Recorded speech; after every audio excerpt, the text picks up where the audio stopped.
যখন যে জিনিসটা বানাই আমাকে একটু কোয়ান্টিটিতে বা দু রকম আলাদা আলাদা রকম বানাতে হয়। তো দেখো এখানে আমি রসুন আর পেঁয়াজ বাটা দিয়ে চিকেনটাকে ম্যারিনেট করে নিয়েছি। আর সাথে আমি একটু সয়া সস, স্বাদ মতো নুন আর কর্নফ্লাওয়ার দিয়ে এটাকে আমি মেখে আধ ঘন্টা রেখে দেবো। তারপরে এটাকে আমি ফ্রাই করে নিলাম। ফ্রাই করে নেওয়ার পরে আমি এটাকে একটা জায়গায় উঠিয়ে রেখে দিলাম, কারণ আমার যে ফ্রাইড রাইসটা আমি বানাবো তার জন্য আমি দেখো চালটাকে ধুয়ে এটাও আমি একটু জলটাকে ঝরিয়ে নিলাম। আর জলটাকে ঝরিয়ে নেওয়ার পরে এটা আমি ভাতটা ফুটতে দিলাম। ভাতটা আমার 90% প্রায় কুক করে নিয়েছি। আর এখানে দেখো 3টে ডিমকে ভেজে নিয়েছি। তো এখানেই শেষ না, আমার কিন্তু পুরো রেসিপিটা এখনও বাকি আছে। তো দেখো আমি এখানে রসুন কুচি দিয়ে দিয়েছি। রসুন কুচি দেওয়ার পরে সবজিটা একটু কম পড়ে গেছিলো, তো তাই এখানে দেখো গাজর আর মটরশুঁটি দিয়ে দিয়েছি।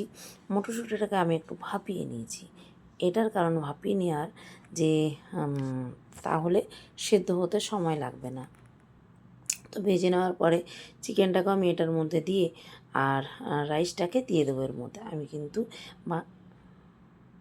ভালো করে এটাকে নিচের দিকে খুন্তি দিয়ে নাড়তে হবে, নাহলে কিন্তু চালগুলো ভেঙে যাবে। আর এখানে দেখো আমি এটার মধ্যে স্বাদ মতো নুন দিয়ে দিলাম আর 1 চামচের মতন সয়া সস দিয়ে দিলাম, আর একটু গরম মশলার গুঁড়ো দিয়ে দিলাম, আর গোলমরিচের গুঁড়ো দিয়েছি। সাথে কিন্তু অল্প একটু চিনিও দিয়েছি, কারণ আমরা বাঙালিরা একটু চিনি না দিলে আমাদের হয় না। আমার বড় মেয়ে বলছিল এর মধ্যে কী কী সব সস ফস দেবে, তাই আমি বললাম যে তুমি তোমারটা দিয়ে নেবে, এগুলোতে এটাতে দেওয়ার দরকার নেই, কারণ জাস্ট সিম্পলটাই খেতে ভালো লাগে। ও বলছিল সিজলিং সস দিতে, আরও টমেটো সস দিতে। আমি বললাম না, এটাই বেশি ভালো লাগবে। তো দেখো এখানে আমি পেঁয়াজ শাক দিয়ে দিলাম, স্প্রিং অনিয়ন দিয়ে দিলাম। অনিয়ন দেওয়ার পরে আর একটা বলছি, ওটা তো বানানো হলো চিকেন দিয়ে, আর এটা কিন্তু আমি বেশ কোয়ান্টিটিতে আমাকে বানাতে হয়। আর দেখো এটাও আমি পনির দিয়ে বানালাম। তো এটাতে আমার সবজি একটু কম ছিল, তো তার জন্য আমি এখানে দেখো সেম প্রসেসে এর মধ্যে সয়া সস, স্বাদ মতো নুন আর গোলমরিচের গুঁড়ো সব দিয়ে এটাকেও আমি ভালো করে বানিয়ে নিলাম।